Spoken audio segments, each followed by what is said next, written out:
This podcast is brought to you by the Podtower, hosted by the Watchtower database. Visit youtube.com/thepodtower for informative, hilarious DC animation-themed podcasts and live streams every week. And check out the Watchtower database for DCAU video essays, timelines, fan theories, and more.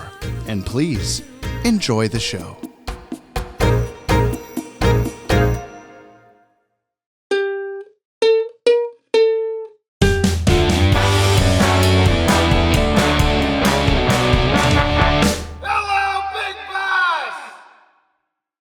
What you say? Ooh, that I'm recording now. And of course you are.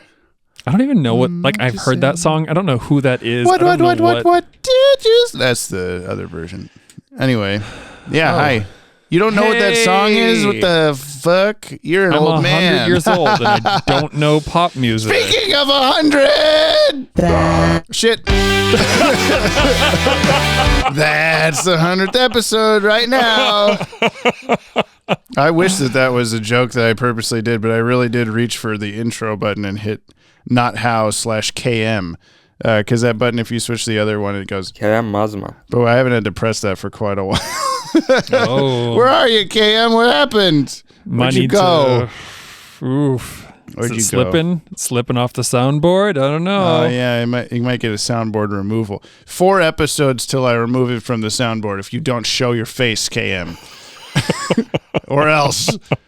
Or else. This is the 100th episode, and now we're getting violent. Yeah, there are new rules. Don't send us mail, ever. We hate all mail. And soundboards. And we remove we start fresh. Every 100 episodes, fresh soundboard. Ooh. I wonder what the theme song's going to be. I just have to. Oh, sorry if you submitted a new song right before the 100th episode. It's gone now. Hi, Brian. Hi, listener. Hey, Jamie. Hi, listener. This is episode 100 of Jump on the Bat-Wagon. This is the final episode. We're stopping after this. I'm James from the Watchtower. I'm glad that you laugh after that. It was like people like, wait, are they serious? I mean, I think Brian might be serious, but I'm James from the Watchtower Database YouTube channel. I'm here to show my good buddy, Brian. And I'm Brian. The entire DC animated universe from start to finish for the very first time in the controversial airdate order, so he may view these shows the way human beings experience them in the far gone days of the 1900s. It's less controversial nowadays. Yeah, it's probably nowadays. In the nowadays of the 2023s. 2020s? Yeah, whatever. 2000s. We recommend you watch today's DCAU episode before listening to this podcast to get the full experience out of our discussion. At the time of this recording, 3:44 p.m. Superman the Animated Series is streaming on Max. My dog. And available on DVD and Blu-ray. My other dog. Today we're watching Speed Demons. Your prediction. My other dog. Your other dog. The tiny one that wears a blanket all the time. His name is Speed Demons. So we'll start calling him from now on. Your prediction last time was that this was Superman racing Speed Racer. Yeah. And something else which that I was forgot. True. Yeah, this is all very true. I did already tell you several episodes ago that this is the Flash episode. Yeah. And you knew that, and you totally remembered that. Mm-hmm. I definitely, absolutely remembered it. This aired originally Saturday, September 13th, 1997 at 8:30 a.m. Other dog. Yeah. Oh, it's Saturday, September 13th, 1997. We call him Kiba for short.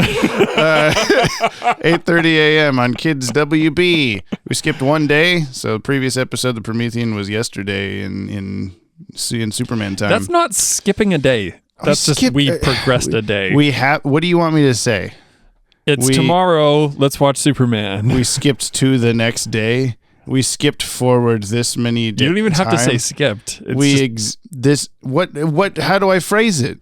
What do you want? It's tomorrow. Hey, it's tomorrow. We didn't skip a day because it's tomorrow. Yeah, whatever. Do you need to use the word skip? I don't know. I don't know what you want me to do instead. We just had so many times where you've been like, oh, you say you skip a week. You're not skipping a week because a week happened in the middle of that. I want you to say the right thing. What is the right thing? I don't know, but it's episode 100 and we hate each other. Trans rights. Racism is bad. Are these the right things? Yeah, those are good things to say. I believe them too. This is aired number 17. That sounded sarcastic. It definitely was not. You gave me a look like, Jamie, why are you're saying that as if you have to say those things? No. Aired number 17, produced number 22. What, are we not moving? We're not moving on from that? Is that how we're leaving that? Oh, God. I'm going to go drink some gin or whatever. All right. This was written by Rich Fogel. What do white people drink? They drink Rich Fogel. Hell yeah. There was a teacher at the community college I went to named Rich Beveridge. That's all. That's the story. A friend of mine sent me a screenshot from a name that crossed her desk today, and the dude's name was Randy Horny. Wow. How could he be more obvious about it? Yeah. Right, yeah. Do you think he's single? I hope so. Rich Fogel previously wrote Steelin' McGorry's. This episode is directed by Toshihiko Masuda. One of 2 DCAU directing credits, is another TMS artist turned director. Music is by Michael McQuistion and animation by TMS, of course. Sounds about right. And we have a special guest today, Brian. We do, but not at this exact second. No, it'll be here later. But what we can do right now is go to the Buy Me a Coffee website where you can buy us a coffee, and we'll see who previously bought us a coffee. It is Joshua Palmer. He bought 2 Yoppie Bevs, which is equal to 10 push-ups. Says school got busy and I haven't had time to make more Yoppie songs yet. So here's some Yop Pop on Mop. I mean me. All right. So I got to do 10? Okay, 10 it is. I got to get my old lady jacket off. There we go. Okay. 1, 2, 3, 4, 5, 6, 7, 8, 9, 10. 6.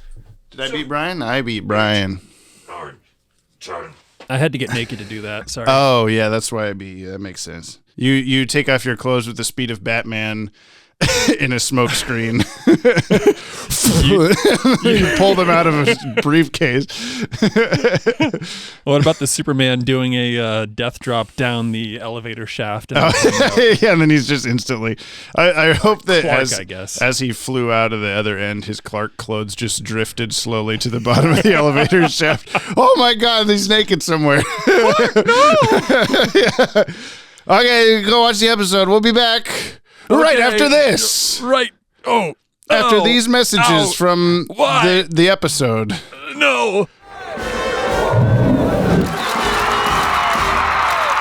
Superman's gonna shred that guy from Central City. Don't bet on it, Jimmy. There's a good reason this guy's called the Flash. Oh yeah? Well, if he's so swift, where is he?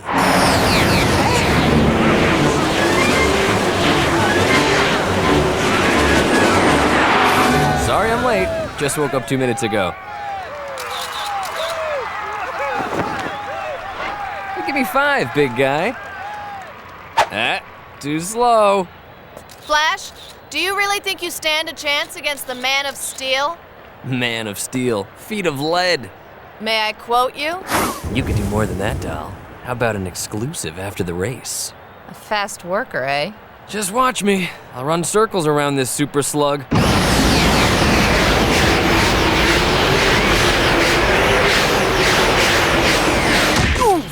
Save it for the race. Don't worry about me, pal. I got more than enough heat to burn your sorry. Thank you both for participating in this charitable event. The rules of the race are simple. The first man to circle the globe 100 times will be declared the fastest man alive. Superman, 7 of 5. Flash by a mile. These electronic bands will allow us to track your progress by satellite. Swanky. But you don't need a satellite to see who's gonna win this race. Shut up and run. Gentlemen, on your marks, get set.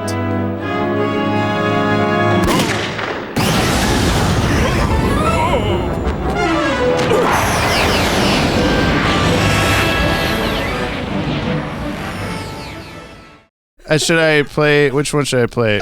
Should I just do this and then stop it? That's our guest for the day. Is just a trumpet mouth noise in personified form. It took 100 episodes, but we have Jordan Blumen, Newman, whatever, here on the podcast with us today. Jack Ryder himself. Do you have a preference there, Jordan? I know we talked about your name on the podcast several, at least dozens episodes Zoomin, ago. Goomin, Lumen.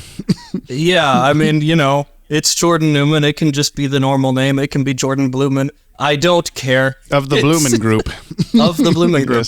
Yes, of course. Welcome to the pod. Thank you so much. Thanks Very for being happy here. to have you here, finally. Yeah. I'm happy For to episode finally 100. be here, other than the little 60 seconds that I'm on every week. The exactly 60 seconds. If you go over, we don't play it. Dylan's been here so many times, and we're like, what the heck? Where's the other guy? The other guy. Yeah, whatever who his name is. Now, we do typically have the guests tell us what happened in the episode. Oh, yes, that's right. So I'll play this song, and then you can do it, okay? Okay, here it goes. Sing up, if you're wondering. Sing up, We always do this little dance. just walk. Sing up, take a listen to the synopsis. The short summary, which is sometimes kind of long. We always do that. You can't see it. It's really good to see you dancing along, Jordan. Yeah, I finally get to appreciate the visual. Well, same. And now I can picture it every time I listen from now on. Can you tell us what happened in Speed Demons, Jordan? Okay, so in Speed Demons, there's going to be a charity race between Superman and newcomer The Flash. And we're going to find out who the fastest man alive is. And they've got these armbands that are going to track where they're going. And then, there's a bad person. There's a shady dude who helps put the armbands on. And it turns out that he put something in there. Did you happen to know he was a bad person? Because when you first saw him walk away, the music went, It helped, yeah. It helped a bit. Yes. Yeah. And he has put something in there that absorbs the ionic energy of them running. I can't remember if this is the first of many or just one of the many references to ionic energy throughout the DCAU that never makes any sense. Spoilers! I think I told you, Jamie, I've definitely told you that I've been showing Miranda / Summer Gleason / some lady the entire DC animated universe. And every time ionic energy comes up, she is a science teacher. And she's just like, that is so disappointing that they keep talking about ionic.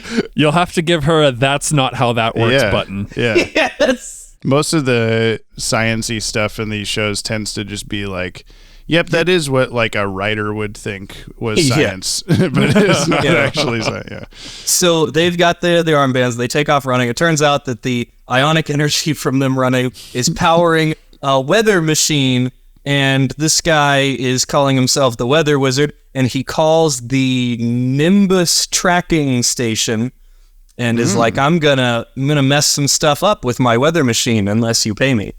And they're like, no. $100 million.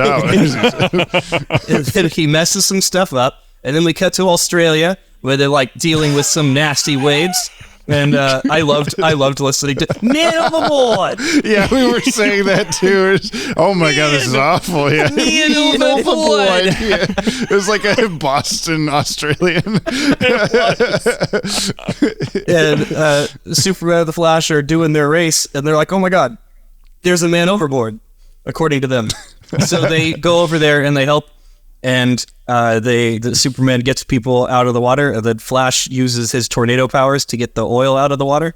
And I guess they keep on going with what they were doing. They keep on with the race. And then they're like, oh, no, things are actually getting bad with the weather. And they figure out that it's like, oh, it's this Mark Martin guy. We need to go stop him. And then Mark Martin realizes that they're coming to get him. So he freezes them in a block of ice. And Superman deploys dreidel powers. Yes. And they get out of there, and they realize it's the armbands. They destroy the armbands, and they go to the place. And at the same time, Mark is getting pissed off with his brother for not liking that he's trying to kill people. and he tries to kill his brother, which is always the natural response to a disagreement. And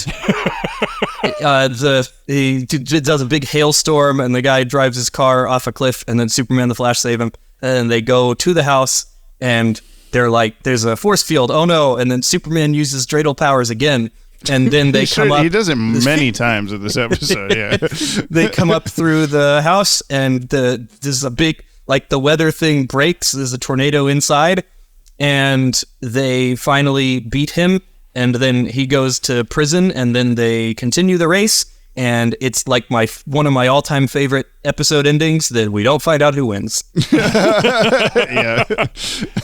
Well, obviously, they're still racing to this day. Yes, they just kept going. Some say they're still out there. Yeah. They just kept going. I'll read you the official synopsis. It's another one-sentencer. The Flash teams up with Superman to counter Mark Marden, a.k.a. the Weather Wizard, that's in quotes, as if it's not real. None of this is real. Who holds Metropolis hostage with the threat of unleashing a killer hurricane. Yeah, that is mostly what happens. They don't mention the race at all in this description, but yeah, that seems whatever. Sad. That's like that's the setting. I like how when they're like, oh, it's Mark Marden, the guy that I know didn't you fight him in a tunnel one time or something? And he's like, yeah, of course. Like, they're talking about this event as if it's like an episode we missed or something. Yeah, there was a Flash animated series that you haven't been watching. Or a comic or something. There was just like, that just felt like a little too detailed to be just like a throwaway. Oh, when we fell into that nest of gundarks or whatever. Like, it's just a That's bunch exactly of what stuff. It feels like. Yeah. I'm happy to meet the real Weather Wizard after Jack Ryder mistakenly called Maxie Zeus the Weather Wizard. See, you remember his lore a little bit more than I do. Him. I actively keep track of the lore. Like, there will be episodes where I'm like a really good example is Batgirl Returns, that for Shadow of the Bat, I had Jack Ryder not know that wasn't Batman. He was just like, yeah, and then Batman saved the day. He was at the little thing to support James Gordon. And so then when it was Batgirl Returns, it's like, Batgirl, what? He's like, where's she come from? Yeah. But there's a Batgirl now. I like keep track of if Jack Ryder knows something or not. I actually really appreciate it because, like, as just like a casual viewer, if that's what you can call me at this point in time, it's really hard to keep track of like the ins and outs and like who's doing what and what because, like, you know, as the watcher, you just watch sometimes and you forget that like that thing isn't taking place in front of like the general public or whatever. And like in this instance, a couple of guys run away. And then a day later or whatever, like there's a windstorm and people are running from fabric, and it's kind of I applaud your work. Do you have a one that you sent in, or are you planning to do a live Jack Ryder? I'm probably just going to do it live because I didn't have time to think of one. Okay, well, I'll whatever. come up with it. No pressure. No, you bring up a good point though, Bright. You said like maybe a day later, where they run. This was like the start of the episode. Like they run away and immediately Brian is like, where are they going? Like, why are they on the street? Why are they're going so slow? They're going like maximum 200 miles an hour. Like, because the animation does not really make it look like they're going very fast. It's gonna take them a while to get around the globe. What was it, like 100 times? Yeah, I don't think I've ever noticed. Like, it's never like stuck with me that's the race. It wasn't one time around the world. It was 100 times around the world. Yeah, and we're like, for the 100th episode, of course, it's on purpose, and they knew. But they like, they're running so slowly, and then we just have like what seems like a real time following them as they finally leave Metropolis after, like, for them probably like half an hour or something. Yeah. And then suddenly it cuts to the Weather Wizard's global thing, and the news person is like, oh, they're on lap 15. And what the fuck? When? How'd they do when that? did this happen? They were just warming up as they were leaving Metropolis, and then they gained, a couple trillion miles an hour. Yeah, they're doing all their real bursts of speed off camera. Yeah. The Free Willy was actually the 10th time around the world. It just seemed to be the first time. Yeah. It's just a clip show. How exciting is it to watch running? Right. Oh, yeah. Don't answer that. I love watching live streams of certain running events. Well, but yeah, I guess the people that were gathered at the thing, they just run away and they're like, now what? I guess we stand around till they're done. And they must have, because when the hurricane's happening, they're still there. Oh, yeah. How long have they been standing there? Time is fluid in this episode. I guess that has to tell us that it's not taking days. Yeah, maybe. I don't know. And all of this is happening. Lois is just real committed to her craft. Yeah. She's just standing out there for days on end waiting for them to finish. To be fair, the crowd looks a lot more spread out than it was before. We see like 5 people running from the wind. Yeah. Most of them just went home after the Flash showed up. They're like, all right, I've seen him. Goodbye. And Brian, you were very like, what a dick the whole time. Such a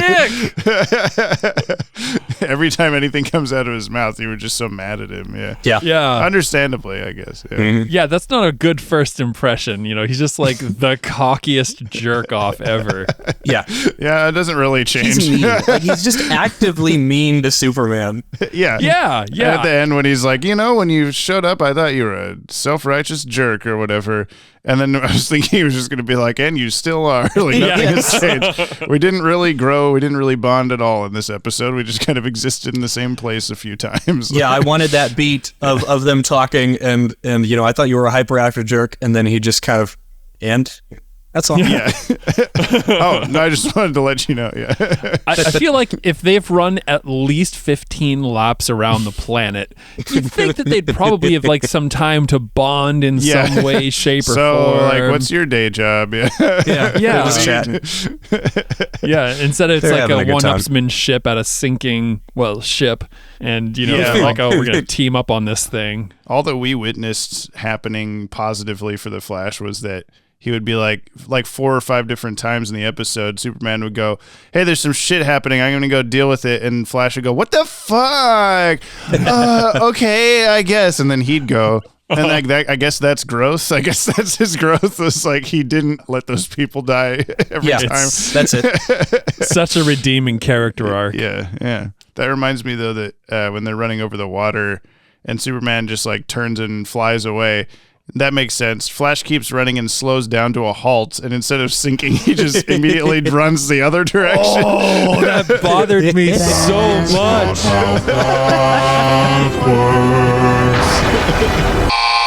Sorry. So Superman does almost the same thing where he kind of like slows to a stop and changes trajectory. But he at least flies up he's in a way. Like telekinetic or whatever we've decided. He can like be he can off the change water. his density or something. I don't know. Yeah, it's fine. Flash, human that goes fast, I guess. Yeah. Runs, slows down to like 20 miles an hour. He'd already be in the water. Stops, would definitely be in the water. Turns to take off again, would still be in the water, but he just levitates that whole time. I don't know. Maybe he's vibrating himself again or whatever he said. Yeah. What did you know about the Flash prior to this episode, Brian? I know he's not as cute as my dog. Oh my goodness. Aww. Are you sure about that? Yes. Max is currently laying on his back and he keeps reaching his paw up to me under the desk here, so I'm very distracted. Oh, that's cute. What do I know about the Flash? Yes. He's really, really fast. Mm-hmm. He's cool. Yeah. He's played by a jerk in real life. Yes. I just thought you were a pompous jerk, and that's it. Yeah. No, I don't really know anything about him. I don't know how fast he runs. I don't know if he's able to run around the planet in any amount of time. I'd have to assume that he's got some kind of Superman thing going on. Otherwise, his flesh would melt due to air friction. Yeah, there are comic booky explanations for it. Not in this episode. We might get to some of that later, but yeah. I mean, especially when the ice storm is happening and I'm like, okay, Superman has his, what did we call it? You got the list, man. Break it out. I do. Hard skin. That's right. He's got his hard skin, but the Flash, he's just like a guy. And, and then especially when Superman boils the water around him to get out of the ice. And we're like, oh no! But then the Flash just moved, I guess. Yeah. We didn't get to see him do that. But that would also like that. And like the people's. What? Just like fabric. Like what's his okay, we got like Superman's got his somehow superpowered baby blanket clothing. Fine, whatever. It's all good ish. You're just accepting it. Flash, did he also have like Superman had leftover fabric and Flash is like, I'm gonna build myself a leotard out of this? Maybe. I don't think we get a DCAU explanation for that. He just got a costume. It's whatever. I think sometimes it's like coated with like anti-burning up satellite paint or something. Yeah. And I don't know. He's just covered in Teflon. Yes. He's like, those forever chemicals, can you put that on my skin? I need to run really fast. The forever chemicals. That's what Flash's powers. You know what I'm talking about. The what is it? The PFAS? Yeah. I don't remember the name. PFAS. He pees fast. Do you know? No, I'm sorry. I'm going to whip out my actually. science. I can't pronounce that. Perfluoroalkyl substances. PFAS. That's good. Perfluoroalkyl. Okay, Jordan, while this is happening, tell me why you specifically wanted to talk Speed Demons. What's special about this episode? Speed Demons is the first episode that I have like an actual like memory, like a distinct memory of actually watching of the DCAU. So I was like I may have caught episodes of Batman before this, but this is the first episode of the DCAU where I can remember sitting on the like game room floor and this came on Cartoon Network. I'm like, oh, Speedy Boys. There's two of them. Yeah. So this is what started your affinity for the DCAU? Potentially, I'm again not sure if I've seen Batman episodes before this one. But it's the first one that I have a distinct memory, like beginning to end. I know that I saw this one on Cartoon Network, and I was super happy about it. I didn't see Superman in its entirety for quite a while, but there was the website, the Batman-Superman.com, like Warner Brothers subsite for these shows, and it had like a page for every main hero from Superman, and so Flash obviously had a page. There's other characters we haven't gotten to yet. I printed out every single page from that website and put it in this overflowing giant binder that I would bring with me everywhere I went, like in car rides and to the wherever, to my grandma's house. So I just flip through and just read the biographies and look at the pictures. But this I hadn't is explaining so much. I know. Jamie. I hadn't seen like any of the episodes yet. I just knew the characters. From that's funny. The little descriptions and stuff. So whenever you finally get to see, like, I have an affinity for this episode too, even though watching it just now, I was kind of like, yeah, whatever. That kind of happened. It was fine. But it was just like, yeah, it's the one, oh my gosh, this is the one with the Flash, and there's other ones with this guy, and other ones with this guy, and whatever. And those always stick out as like, why would of course those are great episodes because it's got multiple superheroes, and superheroes are great, and I love them. Growing up, before I was like paying attention to like narrative emotional impact of stories, this was my favorite episode of Superman up until I like materialized like emotional thinking in terms of stories. But also the Flash, this is a weird explanation, a weird description of it. I regard the Flash as my favorite DC superhero, with the caveat that I like Batman like transcends the label of DC superhero. I'm like, Batman's like the best fictional character, and then I have to pick a DC superhero, says the Flash wins. Yeah. It's because he's got like a Batman mask, but the ears are on the sides. Yeah, that's really cool. And one of them's white. Sometimes. White, and it seems to alternate. Yeah, I think I've always wondered about that too. While we're talking about that, I think that really quick. I think that is every other yellow part of his costume, his little like arm zappies and his boots and stuff. I think those have like a yellow is the main color, a darker yellow is the shadow. But his ears, for some reason, the yellow of everything else is the shadow. So what's brighter than that? I guess white. Let's just do the other one's just white. When it's in the light, it's white. And I've never understood that choice because it's bothered me forever. but, there's only like 2 shots where one of them isn't white. Yeah. It's at the nighttime color palette. Yeah. You guys talking about like your experience of the DCAU, and I'm kind of jealous because my first experience was On Leather Wings, and that's just not No, great. it was not, Brian. It was the Cat in the Claw Part 1. 1. We've gone over this so many times. No, we haven't. No, it wasn't. Obviously, it was on Leather Wing. I did it forget stuck with you. It was very impactful. Yeah. I don't remember it Cat in the Claw Part 2 is the one with the fire hand. Yeah. Mm-hmm. What happened in Cat in the Claw Part 1?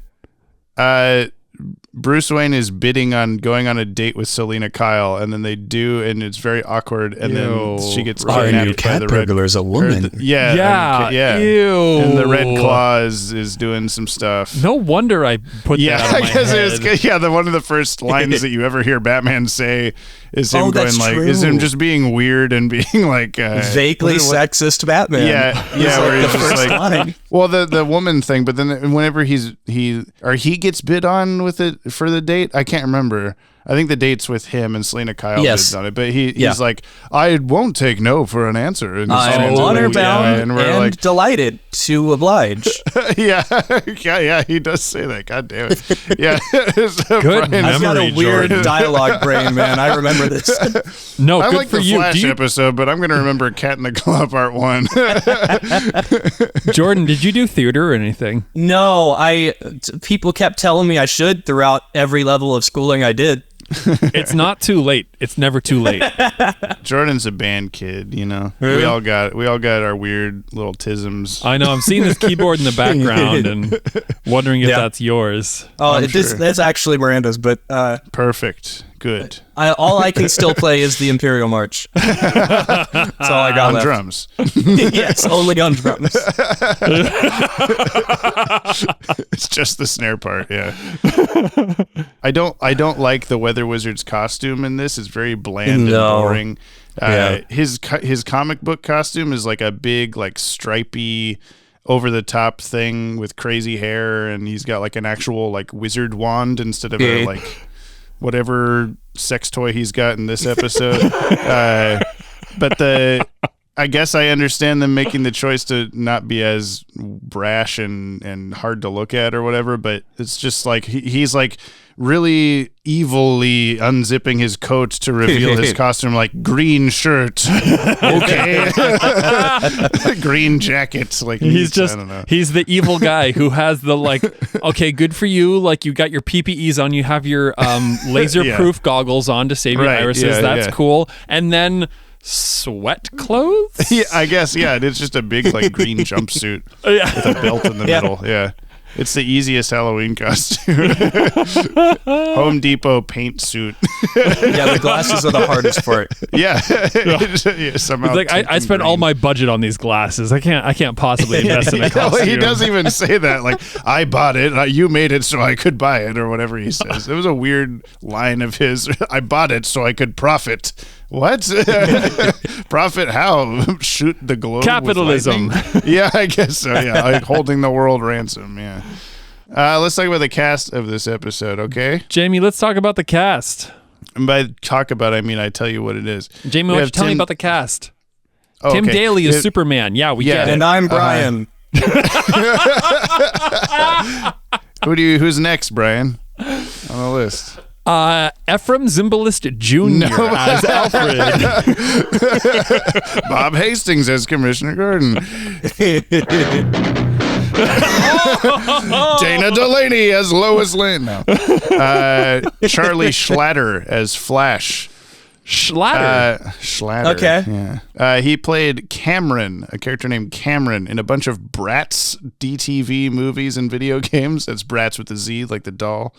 Bebopaluna in Butt Ugly Martians TV series and video games. I thought you were saying the next actor. Yeah, Charlie Schlatter is Cameron and Bratz. Then we have Bebopaluna as Jimmy Olsen. Charlie Schlatter was the titular character in a 2010 animated series called Kick Buttowski Suburban Daredevil. Why does that sound familiar? I don't know. I've never watched it or heard of it. It sounds familiar to me too. Like it's a weirdly. Oh yeah, you know this. I've seen this. I've seen this. I don't know why I've seen this.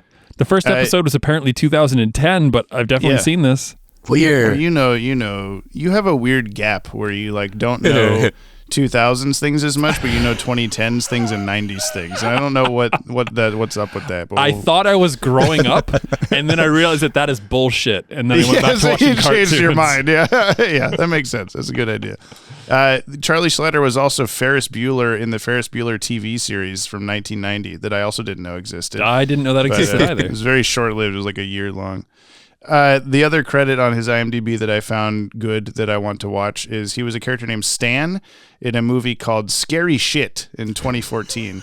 And I'd like to watch that and see what that's about. He's been the Flash in numerous DC projects since this as well. David Kaufman is Jimmy Olsen, who gets fourth billed for some reason. I don't know why Dana Delaney got higher than Flash, but she showed up. Miguel Ferrer as Mark Marden, not credited as Weather Wizard, just Mark Marden. I like you asked during the episode, Brian. You're like, who is this? As if you recognized it. I told you his name. You didn't know. Maybe you'll know. I don't know. He was a character named Bob Morton in RoboCop. I think he's one of the business guys. Yeah, one of the characters in RoboCop. One of the non-RoboCops. He was Vice President Rodriguez in Iron Man 3. FBI agent Albert Rosenfield in 8 episodes of Twin Peaks. It's Twin Peaks. But you know Rosenfield? Of course, it's Twin Peaks. Oh my God, that's character? probably why. Yeah, well, even if you don't remember the specific character, I'm sure they stick in your mind or something. But wait, what was his name? Albert Rosenfield. While you're looking, I'll say he's also Vandal Savage in Young Justice, Heretic Leader in Halo 2, Shadow Khan King in Jackie Chan Adventures. And you found him? You know who he is? Oh, yeah. He's in a lot of things, though. He's in a lot of things. He's the villain Shan Yu in Mulan, which would be around the time that you stopped watching cartoons. I still haven't seen Mulan. Yeah. And my girlfriend hates me for it. You didn't see Hercules till like a month ago. So. And he also played a villain named the Weatherman in the pilot for a 1997 live-action Justice League TV series that never got picked up. Oh, shoot. So it's an interesting little trivia there. I don't know which was filmed first, which was recorded first, but he will be back as 2 more notable DCAU characters in this show, cool. And then he died. Oh. Lauren Dreyfus. He's dead? Yeah, oh, no. He died. Well, he didn't die immediately, but yeah, he's dead as of like maybe 5 years ago, something like that. Yeah, he's that's terrible. He's a pretty prominent. You said 8 episodes of Twin Peaks, but yeah, like to be fair, character. David Lynch is probably only in it like 8 to 10 episodes as well, and he plays kind of his counterpart. Yeah. Okay. Lauren Dreyfus as Ben Marden. He was previously Salvo Smith in The Forgotten, one of the prisoners that's like hanging out with Bruce. And at the end, Bruce is like, I might have a spot at my company. Well, goodbye, and leaves in his This episode has a bunch of like new actors that will go on to be in a bunch of like in bigger roles in the DCAU. For instance, we have Carl Lumbly as mayor. I knew that was him. Yeah.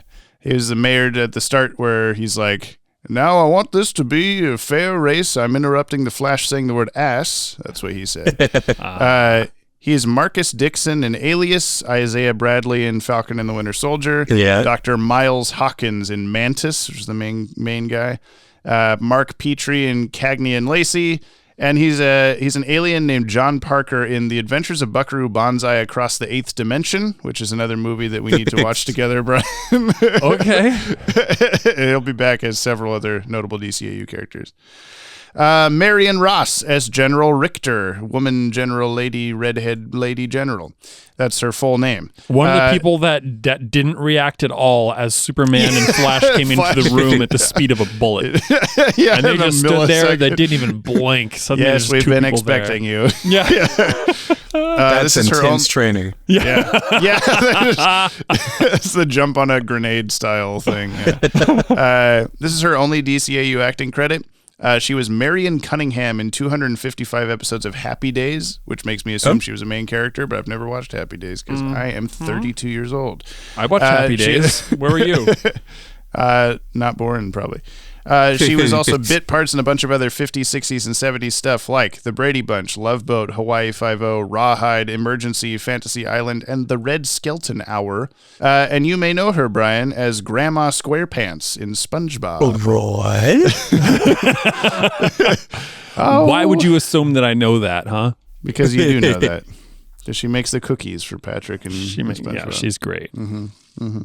Neil Ross as Captain, a.k.a. Australian Captain. The best Previously character. Ashley Tutchin as Australian. The rest of the Australians, Ronish 1996, the Yop Tower.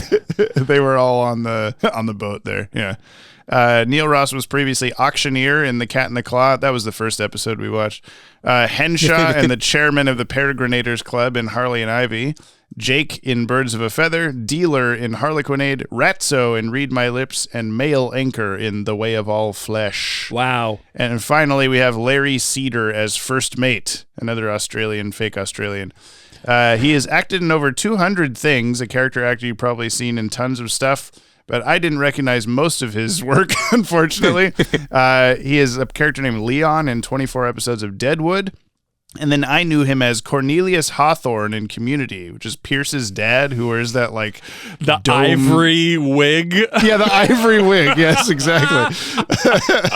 He'll be back as several other background characters later. Amazing. That's the cast. I didn't know. Wow, that's cool. It's cool to be able to put that because I don't know if I told you, I binged Community seasons 2 through the end.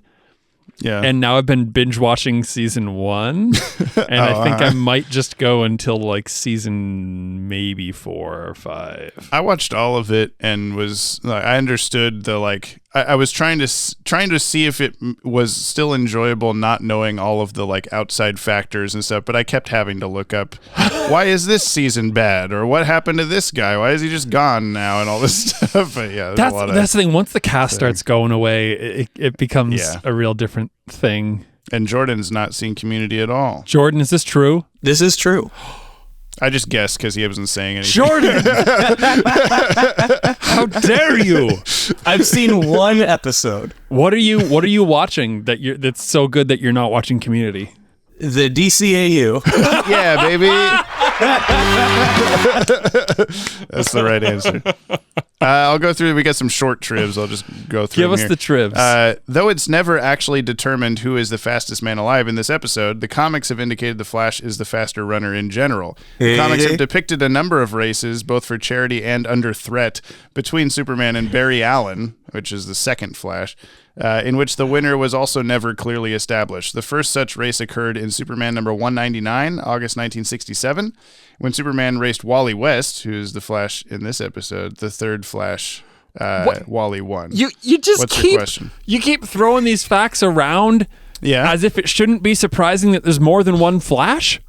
Yeah, so I'll skip to the final one. In the comics, the original Flash is named Jay Garrick. He has a Hermes-looking helmet. He's got a red shirt with a lightning bolt, and he's got jeans. And that was the Flash in the 40s. He doesn't run that fast. Yeah, he can only run as fast as the denim allows. It's that's the subtitle. So I only just recently, because the Barry Allen, who's the second Flash, and Wally West, who is this Flash in this episode, the third Flash, they both have the same costume, they both have the same powers, they both have the same origin, which is being struck by... You can usually tell by the lightning bolt. Right, whether there's 3 dashes or 2 dashes in the lightning bolt. That's the only discernible difference sometimes. So they're both of their origins are... They're scientists or scientist proteges or whatever. They're in a lab. There's chemicals everywhere. Big lightning bolt comes in, hits the chemicals, hits them. Now they have super speed. It's been established better later, why that happened, why that exists, and all this stuff. But that's the very 60s comic booky origin for them. I only just recently figured out Jay Garrick, the original Flash's origin, which is, I'm pretty sure he was also a scientist or a lab person of some kind. He inhales like metal vapors or something like that. Heavy water. Hard water. That's what it is. Hard water vapors that give him speed somehow. And I put like a bunch of Irish people making tea. Yes. So I put this in a video recently because I was so astounded by that. I was like, are you fucking kidding me? I've never known this. And then I just cut to that anti-smoking commercial, the guy going, that's metal in your lungs. What the fuck? I just realized I haven't seen that commercial in about a year. In it's a time while, I need to like check it. That's a great commercial, man.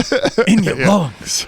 What was did you have a big question I didn't answer yet, bro? I mean, I'm just like, does he die? Does this Flash just spontaneously die and another scientist takes his place? Is this a reincarnation thing? Kind of. I'll tell you these things because I'll tell you these things because the Wally West Flash, the third Flash in this episode, is the only Flash in the DCAU that you'll ever see, Brian. So so this Flash is constant. Yes. Why are you calling him the second Flash? The one that in this episode is the third Flash. Oh, where did the second Flash I'm about to tell you. The first Flash with the Hermes helmet and the jeans. Yeah. Jay Garrick. Right. He was the original Flash in like 1940s World War II comics with the Justice Society. It was pre-Justice League. This is Superman punching Nazis League. This is Superman punching Nazis League. Yeah. Okay. And that's their real name. And so that Flash, he doesn't die. He just like retires. He gets old. He retires. Bad knees. Old guy. That's the basic explanation for you. Okay. Barry Allen is just completely separate dude. I think he might. Am I wrong? Is he familially related to Jay Garrick? Or are they just kind of not like usually? I don't think family friend. Okay, I think they're just like family friend kind of people. They have the same superhero name. Yeah, That's gotta be some relation. anytime that they're on the same Earth, they wind up basically being adopted family. Like So Barry Allen, scientist man, struck by lightning in his lab, becomes a Flash. Then he gets a sidekick who also gets struck by lightning in a lab and becomes Kid Flash. Kid Flash is Wally West. Nephew. And grows up to be the Flash, who we see in this episode. Okay. And so the only reason why, this episode came out at a time when Barry Allen did die. He died in like 1985, I think. Yeah, I think so. In the big Crisis on Infinite Earths event thing. Turned into a crispy skeleton boy. He turned into a crispy skeleton boy. Thank you. You're up on your Watchtower database lore, unlike Brian, who is not allowed to watch Watchtower database videos. I do. There's a part of me that regrets joining up for this podcast because, I wish we didn't do this. I used to. We can stop after this episode. It's been established. I mean, I used to be a watcher. That was like I'd be like, "Oh, Jamie released another video," and then every time you said the word adjacent and winked at the camera, that it was for me. I still do that. It's for you later when you get to watch. It's gonna be a decade down the road. My brain's gonna be mush. There's no way I'm gonna know that you're doing that for me. You're gonna have no wisdom teeth by that point. Okay. I'm sorry. This is like a sore subject, literally. Brian Jordan, for your information, I have my despite being like 83 or whatever we decided my age is, 106, I think. 100, sure. $500. I haven't had my wisdom teeth out yet, and one of them broke as of about 3.5 hours ago. Oh no! So I got this big sharp thing in the back of my mouth, and hooray! That's why he's drinking apple juice. This is actually, I mean, to be fair, there was one that had gin in it, but this is Spindrift, Jamie, our drink. Oh, that's our drink. Yeah. It was like a mint? It's mint tea, mint green tea. Oh, interesting. Anyway. I like that. All that aside, that's the fun. And that's the Flash. Those are the 3 Flashes. But I had down here, while there's no indication in this episode as to the Flash's secret identity, Rich Fogel, the writer, has stated he's always considered it to be Wally West. We wanted him to have that fun, jokey personality, which Brian would argue, dick asshole personality. Just mean. That would be a nice... Those are my words. Yes, he said them. It would be a nice contrast to Superman's Boy Scout personality. Now, the story was based on stories that had Barry Allen in them. We did sort of fudge the line a little bit there, but in terms of who I thought it was, I always thought he was Wally. This is because this episode, as I was starting to say, came out after Barry Allen had died in the comics and Wally was the new Flash. But the classic like Flash everybody knew and loved still was Barry Allen. So they're like, well, it looks like Barry Allen, but he's Wally West because that's who it is in the comics right now and all this stuff. That's why they don't name him in this, is because it was like, don't worry about it. It's just a Flash. It doesn't matter. They do this a lot in this franchise, I think. Yes. Of like, yeah, we'll get to many more examples. Yeah. Yeah. Did somebody mention Wally West when we were talking about the alliteration names several episodes ago? I probably, yeah. Okay. If they didn't, then there it is. Lois Lane, Clark Kent, Wally West, yeah. Bruce Bane. The last thing I have, an inter-office memo sent out by Warner Brothers marketing team member Thomas Zellers features artwork by character designer Tom Mitsuheda of Superman and Flash's race being interrupted, much to their shock, by a third, faster competitor, the Roadrunner from Looney Tunes. Oh my God. It is dated June 13th, 1997, and reads, please join us in the 12th floor conference room this afternoon at 3 p.m. for a screening of show 40722, Speed Demons, formerly The Fastest Man Alive, indicating that to be the original working title for this episode. Another promotional image depicting a moment from the episode where Superman and Flash speed through the desert toward the camera was sold as a print in the WB Studio stores. That totally, like, it looked Roadrunner-y. To the point that I was gonna make the joke. I'm like, no, that's such like low hanging fruit. I'm sure it was on purpose. Yeah, I expected them to come up like to the camera and stop in one frame and and then run away. There's a little Latin names for them at the bottom of the screen. Flashiest, fastiest. Oh my God, Clarkus Kentus. Yeah, I was gonna Wallachus Westus. Yeah, but they had to cut it because that would have made the fans angry because he's not Barry whatever. Barry Allen. Barry Allen. Yeah. Why do I feel like I've heard that name so much though? Barry Allen. I mean, that's the Flash in like the Justice League movie. The Ezra Miller Flash is Barry Allen. Etc. Maybe that's why. I don't know. Gets a name drop in the Catch Me If You Can movie with Tom Hanks. Is it really? Leonardo DiCaprio. Yeah, there's a scene where Leonardo DiCaprio's character, who's playing this con man, outsmarts the FBI by pretending to be Barry Allen's Secret Service member. And like cool. Only later when Tom Hanks is like looking up every Barry Allen in the state, and he's got like this stack of papers with a list of Barry Allens trying to find him. And like some waiter walks around and he goes, "Oh, are you a collector? The Flash, like I know." That's awesome. I had no idea. That's great. Okay, I started watching that movie and then like I was watching it with the Housies and like something happened and we didn't finish it. Oh. Apparently, I have seen it like a couple times, but I don't remember that. That's awesome, dude. Yeah. I need to at least watch that whole thing. Jordan, your factoids are getting into Jamie territory here. You guys are gonna have a fact off at some part in time. When you blend ADHD with too much TV. Yeah, welcome to it. This is what happens. Yeah.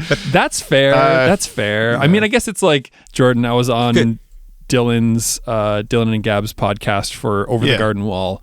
Yeah. And that was like that kind of similar thing. And in the middle of that recording of that podcast, I had this thought that I'm like, oh, this is what Jamie feels like. Because they'd talk about something and be like, oh yeah, well that was this. I'm like, oh, I know stuff.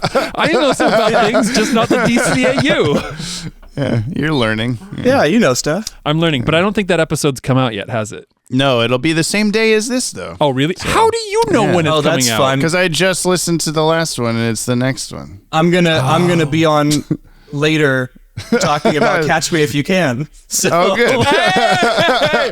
So I should watch it before that comes out. Hey. Oh, you definitely should. Yeah. I need to watch Over the Garden Wall before this Friday. Which I only just learned because of listening to the last episode that it's only 10-minute episodes. So could also watch it this weekend, maybe. I don't know. Oh, I mean, I'm always down to watch it. I was gonna say, well, I'm sure you'll be so upset. Literally have the tattoos to prove it. I have to watch it anytime it's presented. Yes. Let's talk about Keen Effects in Speed Demons. The only ones that come to mind, white head thing. Yeah, the white ear wing. Yeah, that was something that was also like I referred to. So this Flash video that we did recently that I brought up, I referred to his ears as like ear spikes or something like that. I was like, I don't know what the fuck that is. They're just little like things. And there were so many comments being like, their wings, they're meant to represent like Hermes' boots. I'm like, how the fuck? They don't look like wings. They just look like little spikes. They're lightning bolts, aren't they? Yeah. Well, that's the thing is in Justice League, in this show, they're just little kind of like loops or whatever. In Justice League, his character design gets like slightly tweaked, and they are definitely the same as his logo. They're just little zippy zap Z-shaped lightning bolts. And it's like, did they do that as like that's what they thought they were supposed to be, and that's wrong, or what? So, are you looking at the Justice League Flash design? They're kind of they're like half swoop, half lightning bolt. They don't look a thing like wings. I guess they could maybe look like bat wings. I mean, stylized Bruce Timm wings. I don't know. But also, what is their purpose? Because it's kind of like he looks like one of those like douches when like Bluetooth headsets came out for cell phones, and he's like, "I got 2 phones, baby." he's just constantly talking to 2 people. He's so fast. Whichever one's white. Is that what it is? Like when somebody's calling, whichever one's white has the audio active. Yeah, there you go. It's turned on. It's lit up. Yeah. The actual only keen effects I could think of were the Weather Wizard's wand thing, plus the especially Earth the shot. The the Earth hologram, whatever. There's one particular shot where he holds up the wand and the camera like racks focus to his hand, and then and that was really cool looking. It made no sense, but I really liked the way the oil separating from the water looked with Flash's tornado power. So that was fun. Cool. That's a keen effect. I think for me, the brass clarinets that the guys are playing like this. Yes, they're soprano saxophones. I didn't even think to look at the band. Go rewatch like the that second intro. shot of the episode. Yeah, and there's just like the guys are It's one of those like for me, musician. Anytime you see somebody playing an instrument, I'm always like, oh, what are they playing? And these guys are like both hands, like 8 fingers, just going as fast as possible. Yeah, and I'm sure they're playing like whole notes, but the person like should be just Flight of the Bumblebee going on waiting for. It was the Freebird guitar solo played in 8 parts. Yeah. Oh my god. I also thought like because that shot. I can't remember if we talked about it on the podcast or just in real life, but yeah, the like I think it was we were talking about the juggling. That was your like, I fucking hate seeing juggling wrong, and mine was like, I hate seeing trombone wrong because it's so obvious when they switch notes, the whole slide moves. Yeah, and the same thing in this where there's just a couple of trombone guys just going like this in and out over and over again, and like, yep, that's trombone, you got it. Perfect. I'm glad you can appreciate the animation of your fellow boners. Yes, me too. Yeah, I don't know. I did like the snowballs hitting the windshield were like very effectively. They felt like the weight of the sound effect helped too, but they felt like oh yeah, that's the correct density of a snowball. And then they just turn into circles that start smashing the windshield, and you got really mad. Like, why is he still driving? Why wouldn't you stop? That's what I was upset about. Like the animation was great, but the guy was just, the clouds are getting really dark. It's like, bro, you know what's coming. Go back to the house so he doesn't attack you. How did you know this wasn't going to happen? The windshield starts smashing. He's like, it's like, bro, turn back to the house so he doesn't like destroy you in your vehicle. And then like it just keeps going, and the windshield's like breaking, like the snowballs are breaking through the windshield, and he's just, I don't know. He's starting to get like slightly scared. He's as snowballs are actively shooting holes through his windshield. And it isn't until the whole windshield bursts into tiny bits that are 300 style time ramping toward his face that he opens his mouth wide to go, let me catch a bunch of glass in my mouth. It's tasty glass. It's very, very strange. Yeah. That was this is all the keen effects in this I think so.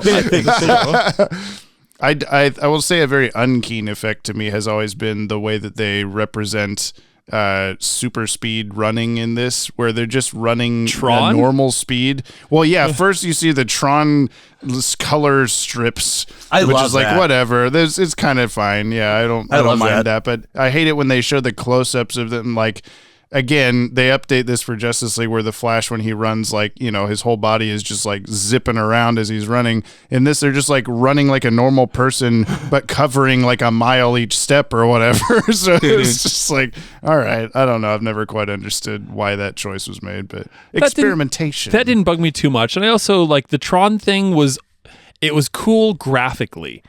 I think I didn't like it for the fact that doesn't make sense. This isn't going to make sense on the podcast, but the cars are moving this fast and the guys are moving this fast. Barely fast. Yeah. Slightly past the cars.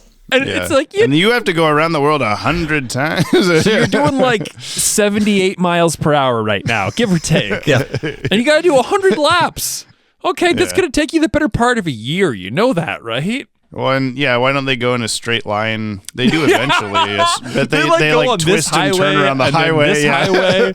They like crisscross each other. You gotta take the ramp, Okay, Flash, take exit 68 over here to North Main Street. No, it's 69. 69, nice. Okay, exit 69. No, Superman.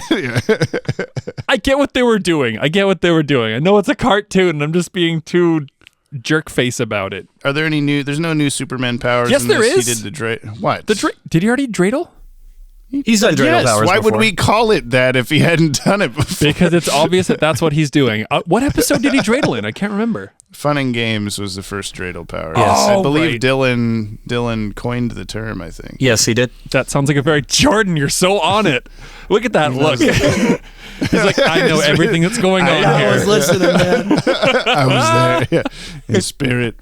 Yeah, I don't think he did anything, and we're not going to do Flash. Flash goes fast. Flash deployed speed melt. Yeah, speed vibrate Wile E. Coyote shape into the ice.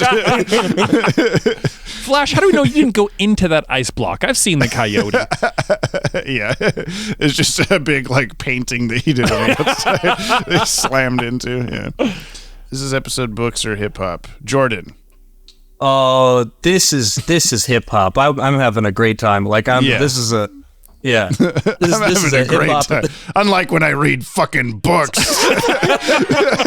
This isn't like those boring books. This is hip hop. I'm sorry, Jordan. What? I have a whole bookshelf full of books right here too, but I haven't read half of them. Oh, that makes one of us. I haven't read every one of these. No, I haven't read every one of these. Here's a good space for me to say I desperately need to go to the bathroom because I had way too much water. Do it, buddy. I've read most of these books, Jamie. I hope you read. Jessica's quite the reader, right? Yeah. You just gotta read when she's reading. Like it'll be a good inspiration for you. I read comic books. Just read. It was a very long pee. I had to use Brian's pipe crunch trick.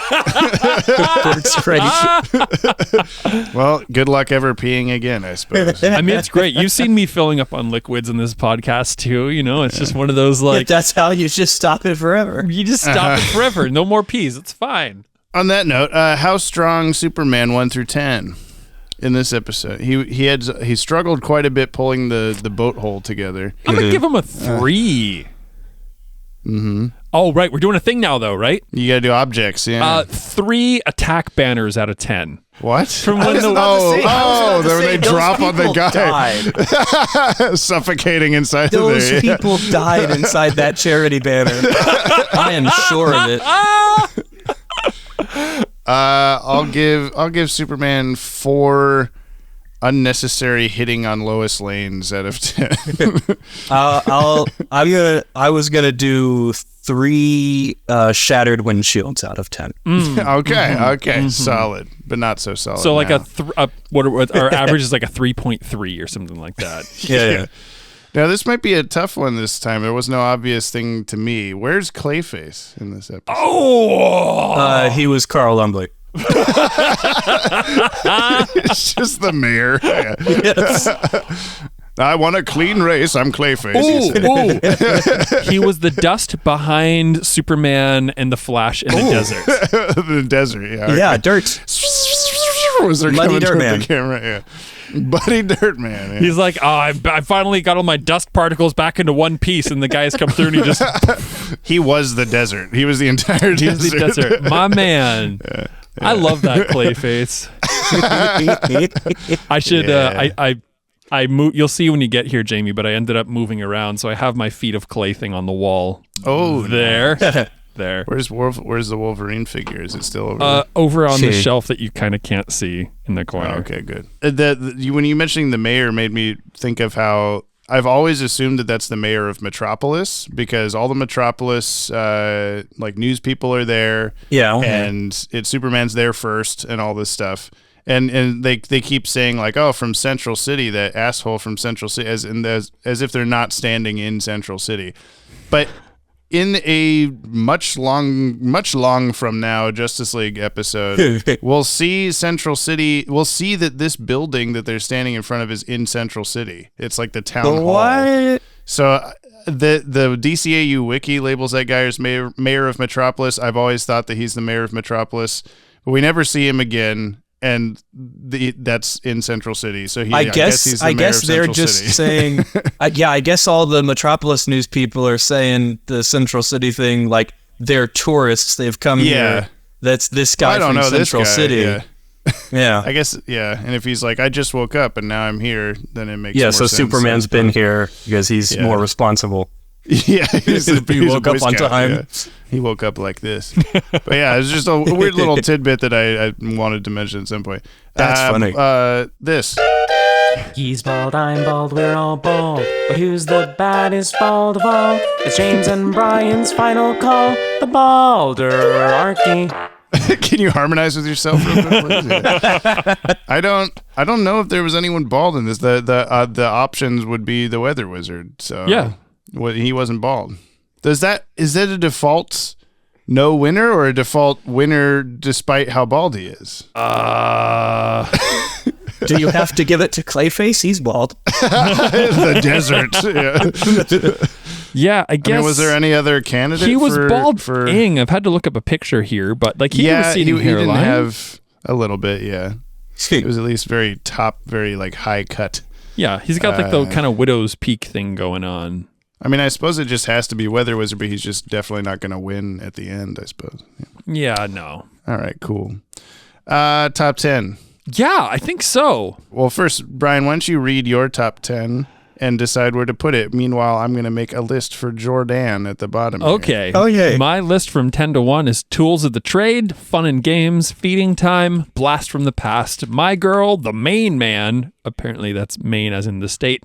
Part 2, The Way of the Flesh, Two's a Crowd, in parentheses, in a hot tub, A Little Piece of Home, and The Last Son of Krypton, parts 1 through 3. Jamie, what are you doing to my list? No, I changed you to correctly The Way of All Flesh. I don't know why you had The Way of the Flesh. Oh, whoops, my Maybe it was bad. The Flash. Oh, I think it was because of Kablam.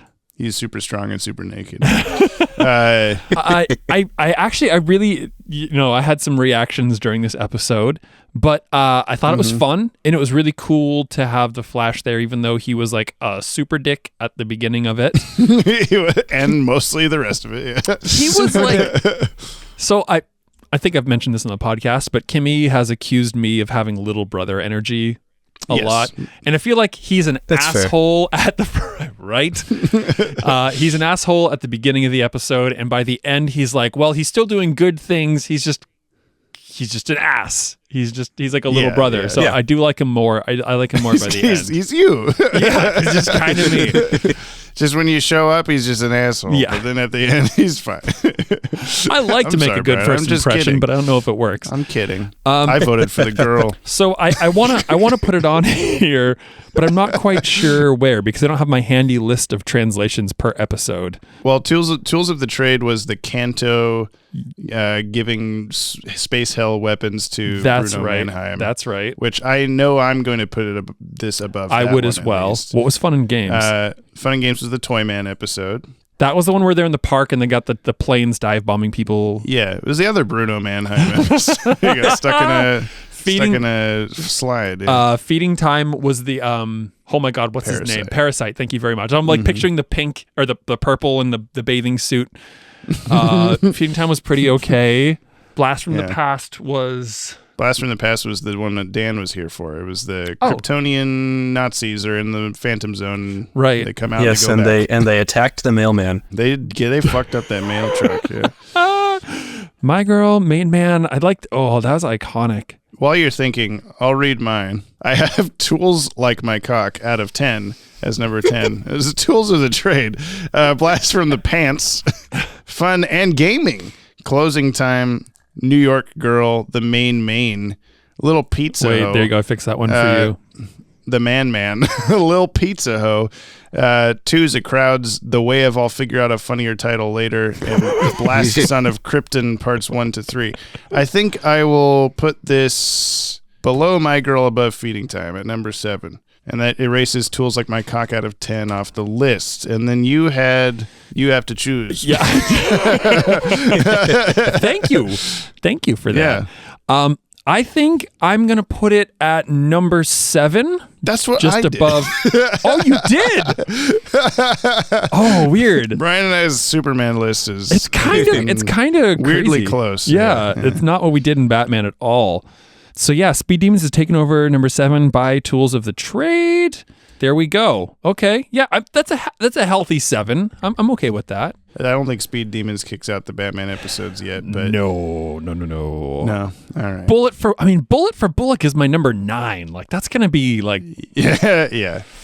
My man. Jordan, what number are you giving this one? Oh man, 1 through 10. I think I am gonna have to put it on the top 10. You have to. Of course you have to. It doesn't have to be your personal list, but for the podcast. Yeah, well, I think I don't think I'm having to knock anything off. Number 1, baby. Yeah, it's number. I'll put it as number 1. Sure. All right. Okay, all right. Only downhill from here. Well, yeah. If it's your introduction to the DCAU, then yeah. Should we read the list? The listener guests. Should we read their list? Because Sure. it's not that. Yeah, I think everyone. Yeah. Dylan had A Bullet for Bullock at number 1, Fun and Games at number 5, and Christmas for Joker at number 11. Oh, sorry, A Bullet with the Bullock and A Christmas for Joker. Keen Machine, Laughing Fish at number 1.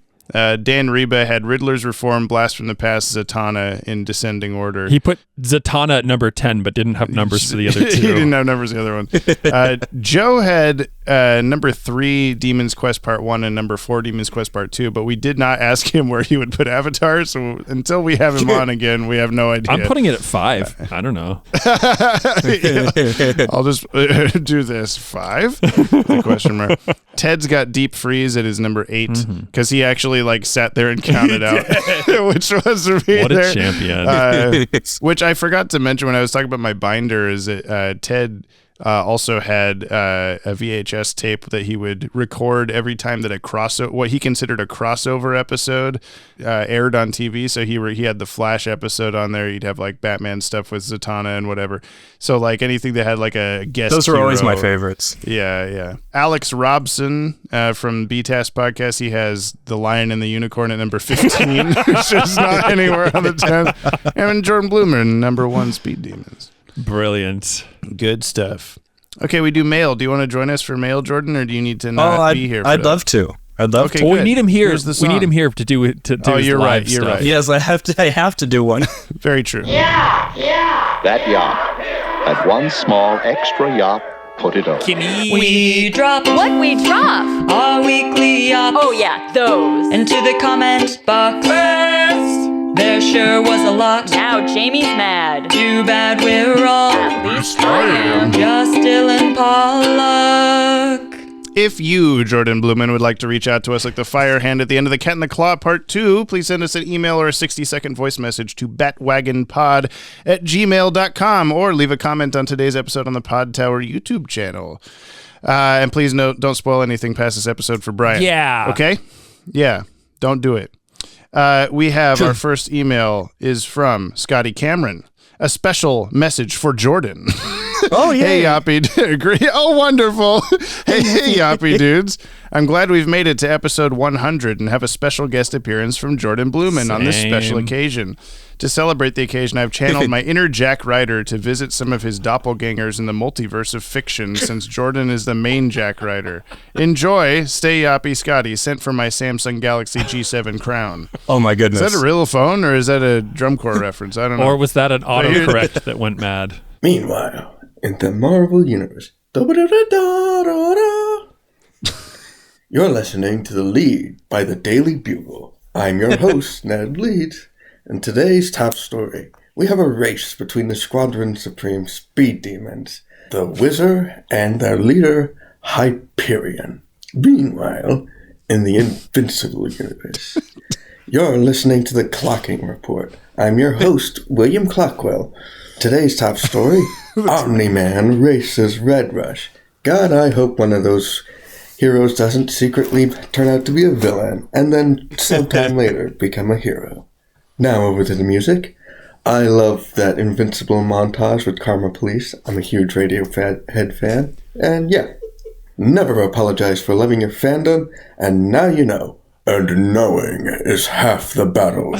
I love this Scotty Cameron, so loyal to all of these shows. It's just delightful. I had no idea what he was talking about. Okay, see, I at least I got all of the references. I'm having a good time. Cool. Excellent. Thanks, Scotty. Lanola Cola. Tug on the Super Cape. It's the one with the flash. We're close to the end of the year, fellas and Yoptelman, and we start the month of December on the 100th episode with Speed Demons, a.k.a. Someone Stop That Flasher. Flash, savior of the universe, savior of Metropolis, around the world in 22 minutes. Is that how long it took? I don't know. The episode is that long. 20. That's the joke. Oh, fuck. Oh, fuck.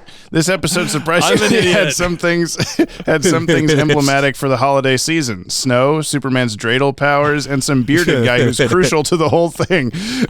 Although Weather Wizard's beard was fake. As an intro to The Flash and a more upfront nod to the wider DC universe compared to the hints in Zatanna, Jonah Hex, and Darkseid's prior appearances, I think this episode did plenty right to establish a sense of world beyond Metropolis and Gotham. As for the Flash himself, while his cocky but heroic nature is translated well, I think the voice is a bit too young sounding to me. The Flash looks to be around the same age as Clark, which might explain the disconnect I sense with the vocal portrayal. I don't know. He sounded fine to me, but... He's not my favorite Flash actor, but he's fine. Yeah. And finally, I would like to think that the Weather Wizard is lame from his basic villain attire, his Recess Schools Out inspired scheme to do rapid climate change for Dylan will like that one. For petty reasons, and how his wand's lightning is able to harm Superman and Flash left me confused. I just thought the lightning was flourished to show how he can affect weather on the hologram due to the electrons generated by the race. They were the ionic energy. But it also concentrates in the wand itself. Metallo's kryptonite beam, it is not. Ionic energy is real dangerous, apparently. I guess, yeah. Gotta watch out for those ions.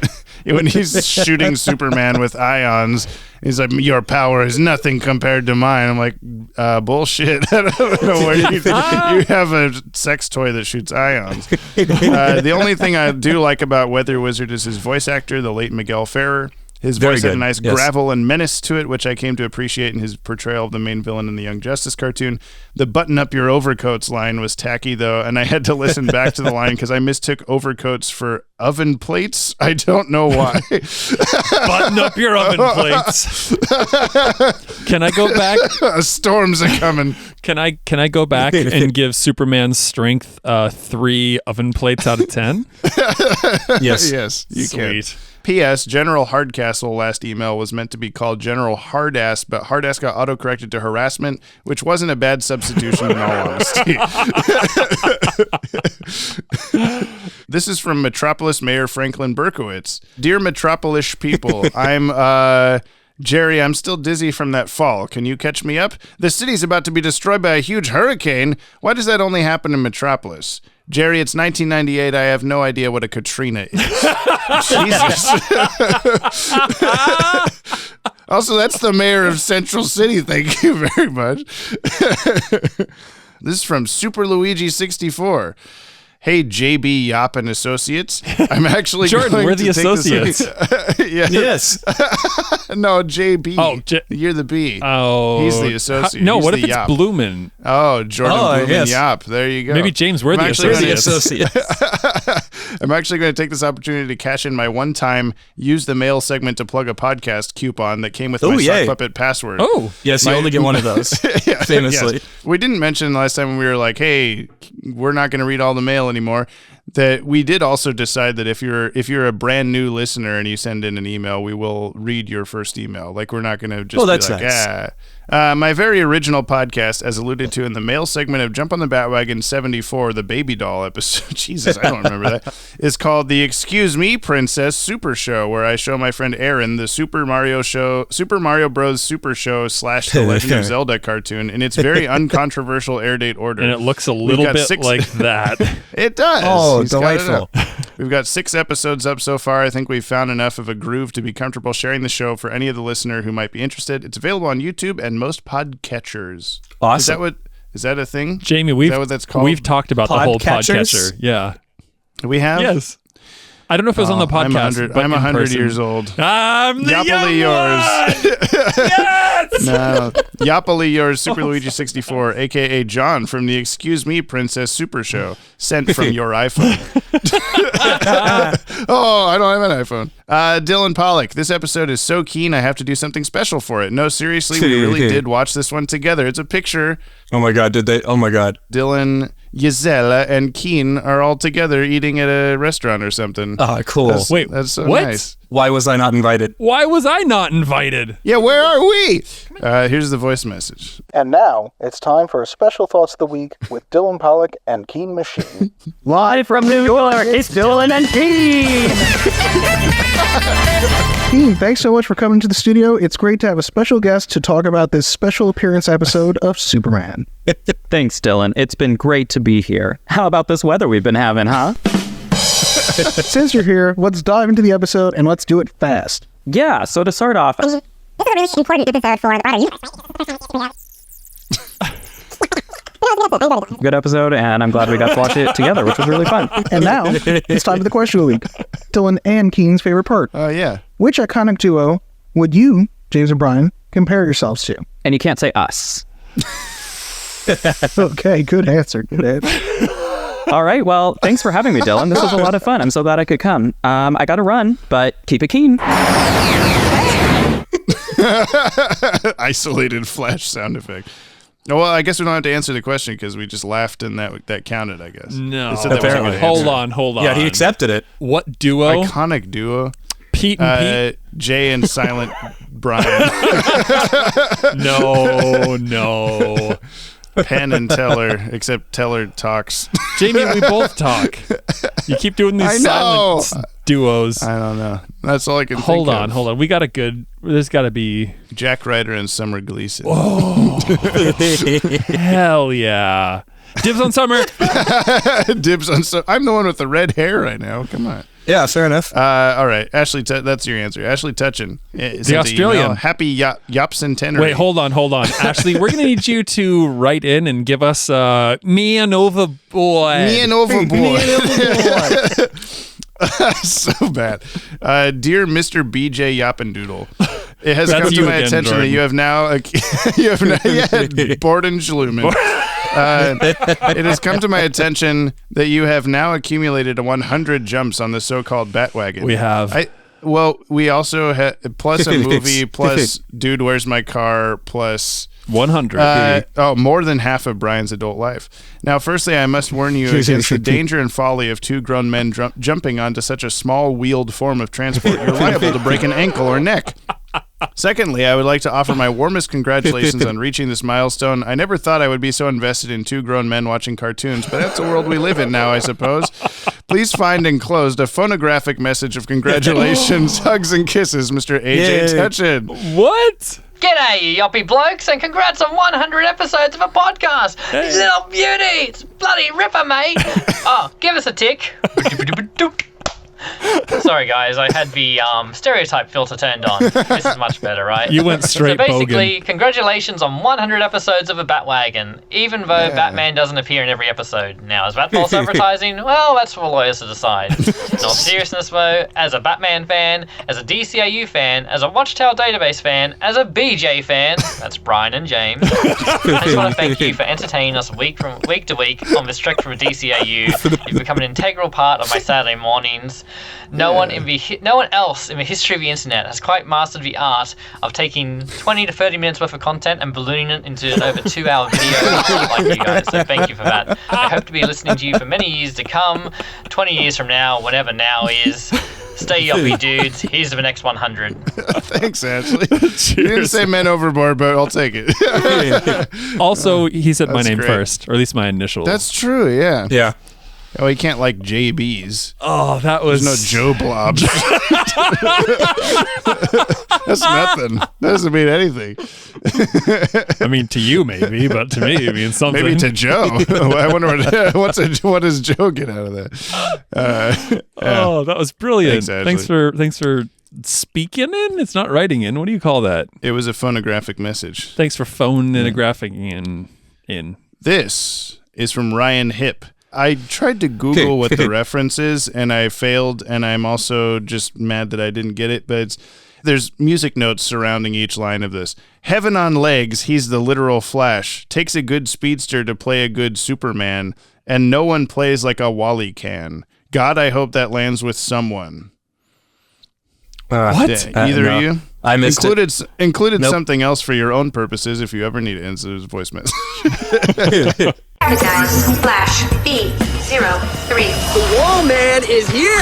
It's everybody's favorite. For real this time, I know it's one of mine. It's Speed Demons. What makes it so great is it's the introduction of me. I mean, the Flash. What better way to introduce the Flash, me, than with a race with Superman? A fun idea I'd love to see them do in a movie. Unfortunately, it probably never will, and most certainly never has happened. Unrelated note, is 2017 a total blur to anyone else, or is that just me? I hope you heard a gas leak, but I won't use that as an excuse. Yeah, do you get it? I did think it was pretty weird when the mayor went down that hallway and his eyes started glowing red and he turned into that green alien guy. Wait, which cut did you guys watch? Do you get it? But seriously, this is one of my favorites of not just the series, but probably of the whole franchise. I think it's a great intro to Flash. And if you're most of the listener and nobody looks like behind that mask, and if you're probably only Mark Aquino and know what I look like behind this voice, fucking lanky-ass ginger, then you can probably figure out why the character means so much to me. Plus, I love the ending when the weather wizard succeeds and Superman dies, and Flash has to break his one rule to turn back time by just a few seconds to save the day. Okay, for real, which cut did you guys watch? Do you get it? This summer's biggest action heroes are coming to Kids WB this fall. Don't get left behind. I kept up with it. Yes, thank you so much for using At the Speed of Force. Speed of Force, yeah, that was great. Thank you. Which cut did I watch? Have never done enough drugs to catch all of that. I love He did a community reference in the middle. I feel like I need a seatbelt. Like before we play these messages. Buckle up, yeah. Thanks, Ryan. Last email is from Fiacra Horgan. Hey, James and Brian. It'll be a short one from me this week. Oh, then Jordan. I was cackling like a madman last week, listening to you two rip the Promethean to shreds, knowing my email was full of praise for the episode. So, hell yeah, Flash!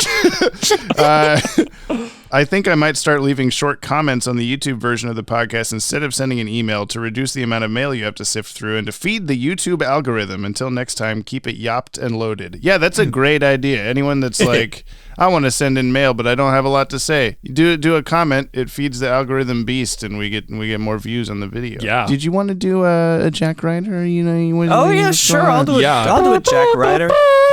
I'll do a Jack Ryder. Let's see if I can just wing it. I'm so here for this. In one take. No pressure. Okay. No pressure. Just a lot of pressure.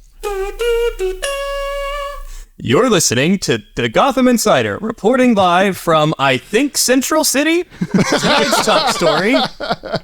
Superman raced another alien with super speed for a charity event, and meanwhile, another alien with weather powers showed up and tried to wreck some stuff. I'm sorry, I'm being handed a note here. Let's see. It's got the props. They're not aliens. By now, I just figured that all the aliens. That's cool. Let's see. Here it also says, we did not find out who won the race. This is bullshit. I put $50 on the Speedy Boy from Central City. Now over to the music. I really liked the almost E.T. sounding, kind of going on when they're running across the water and stuff. I thought that was really cool. And they have sort of borderline Christmassy music the first time you see snow, and I like that. Never apologize for loving your family and try to stay optimistic. Oh, you just barely made it. I should have timed you. You made it just under a minute, I promise. There's no way you didn't practice that. No, I didn't. Beautiful. I can prove I didn't because there's a joke in there that came up earlier in this episode. That's very true. Yeah, I think Central City. Yeah, that was great. Thanks, Jordan, if you're listening. You hear our praise here. This is comments on Jump on the Bat-Wagon 99, the Promethean or Ice the Baby. Evil Banana Man says, not okay. God. Damn it. Damn it. We're off to a I just want you to start. know, whoever writes those in, that every time I hear Jamie say Evil Banana Man says not okay, I audibly go, ooh, wherever I'm listening to this. Now what? What happens now? Ted Kendrick says, it was cringe as fuck when James thought the kids of today would better understand planking over crouching. Very true. I agree. Listening back wasn't my finest moment. LexCorp cares. We here at LexCorp are excited to welcome a real superhero to Metropolis. Go get him, Flash. That was Central City. Banana Man says, okay, it's Banana Man! Over the 100th episode. All right. Namananab says KO. Okay, I mean, sure, yes. Scrudge! I gotta respect Weather Wizard's confidence to be able to point his wand at a globe the size of a beach ball and be all, yeah, this spot right here is exactly where I want to drop a superstorm to murder the guy who just left my house. That, I meant to talk about that. Yeah, someone says pinpoint accuracy or something during the episode, and I'm like, I don't think Superman. so. It's like they would need pinpoint accuracy to stop us in our tracks at the speed we're going. And then it's also, he confirms by looking at the thing to see what's in it. And I like that he finds that there's something in there apparently absorbing their ionic energy. But I don't know how he thought to look for it, because I would have just guessed it was the GPS I'm wearing. Yeah. Is how he did the pinpoint accuracy. Yeah, I don't understand why he even needed to look for more. I was thinking that too, like it's the GPS as we've discussed. But then how is the ionic energy getting to Weather Wizard? It's Wi-Fi. Bluetooth. Ion Wi-Fi, yeah. Matthew Vollmer. Not gonna lie, I thought the vacuum story was just a metaphor for it sucked. Yeah, kind of. Wency209. Hi, Jackie Chan and Ben Kenobi. I just wanted to say that I'm happy to celebrate 100 episodes with you guys and the beautiful Yoppie community. I can't wait to see what you guys think of, in my personal opinion, the most important DCAU episode, Speed Demons. Hope you have a good one and stay Yoppie. Well, thanks for showing back up. Evil Banana Baby Oog Oog Hag Hag translation. Gah! Me and father were so close. We had it. The darkness had this place consumed. Another comment section would be conquered. That's not how you spell conquered. It's a baby, I understand. By my father. But there's this light come back in. My uncle and that wanna be just so proud. Wait, that's no light. No, oh no, we broke banana time space. This is not okay. Jesus. Oh no. Oh God, this is getting so deep. There's about to be a multiverse saga. The bananas. Banana Baby says, Goo Goo Gaga translation, what's that? A light? A light is coming back into this place. The darkness fades. Are we winning? No, it can't be. The banana multiverse is cracking open. Who knows how many more banana people will come through and start to call this place home. Oh God, I have no clue if this will be okay. This is followed by Banana Woman says satisfactory, and Evil Banana Woman says unsatisfactory. What is going on? Brian is losing his mind. Suddenly, you start glitching like the Spider-Verse movie, and the bananas start appearing. We need some. Okay. We're like, we're doing like the Banana Man thing. We're doing the Banana Baby thing. We got Banana Woman.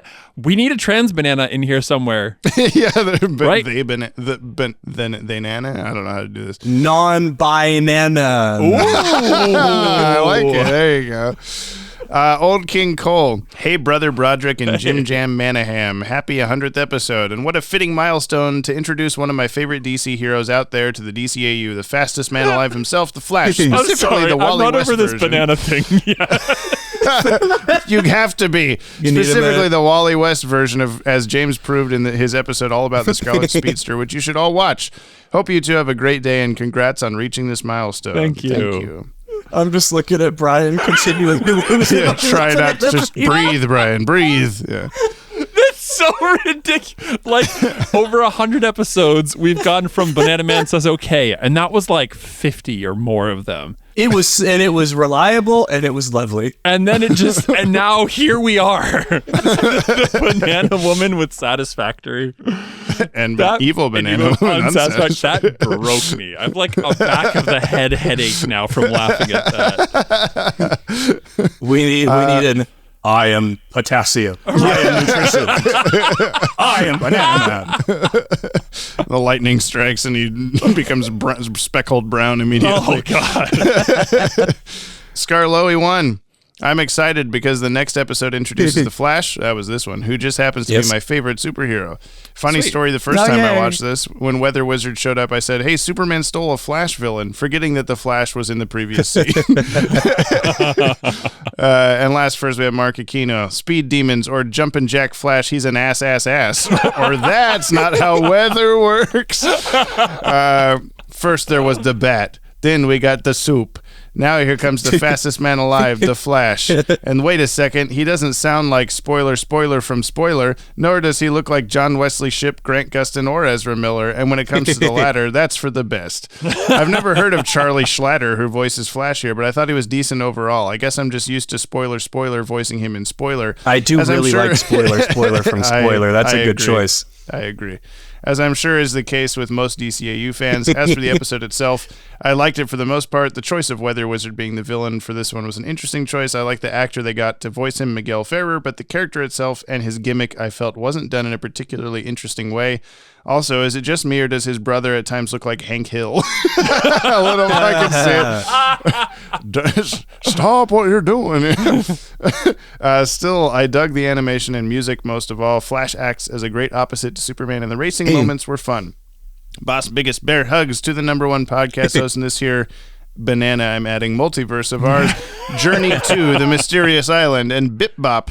Praise to our Lord and Savior Dylan Pollock. Keep up the great work on your own podcast. Remember to tell Gab that she rules. Likewise, I'll read him. It's 100th episode. Of course, to all his loyal disciples, Scarloey 1, Batgirl Fangirl, Scotty Cameron, Wency 209, Tip Tapricot, Keen Machine, Jordan, Zane Beatty, Chris Knife, Lanola Cola, Juan Pedro, Ashley Touch and Scrudge, the Banana Family, Ryan Hip, and of course, all... Wait, were you in there, Jordan? Yeah. No, I don't think so. I think I was in there. There was a Jordan.